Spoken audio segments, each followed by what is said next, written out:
Qui est le docteur Guy Bandou Ndungidi, l'actuel gouverneur élu du Congo central dont la candidature à ce poste avait suscité beaucoup de controverses, notamment au sujet de ses origines, qui est récusé par ses détracteurs.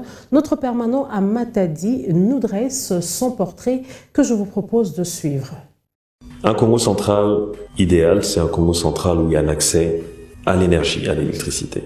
Parce que si vous accédez à l'énergie, vous accédez à l'industrialisation. Guy Bandou Ndungidi est né à Kinshasa, fils d'Etienne Bandou Ndoma et de Francisca Ponte Kansila. Il est originaire de l'ex-district de Cataracte, dans le territoire de Songololo, plus précisément du secteur de Kimpese, village Vunda. Marié et père de 3 enfants, Guy Bandou Ndungidi a obtenu son diplôme d'état en biologie-chimie en 1991 à l'âge de 16 ans. Il est médecin en urgence cardiovasculaire de la faculté de médecine de l'université Congo ex-Unibase, dont il est de la toute première promotion et en est sorti major. Dès 2002, il exerce au centre médical de Kinshasa. En 2004, il devient officier médical aux Nations Unies à Kinshasa, poste qu'il va occuper pendant 17 ans. À ce jour, Dr Guy Bandou Ndungidi est gérant de la clinique médecin de nuit à Kinshasa, Gombe. Le nouveau gouverneur du Congo central est aussi administrateur de plusieurs sociétés en immobilier, agriculteur dans le secteur minier et médical. Il est également membre de la Chambre des mines au sein de la Fédération des entreprises du Congo, FEC en sigle. C'est dit fils du terroir, c'est dit soucié de l'émergence de sa province qui lui a tout donné.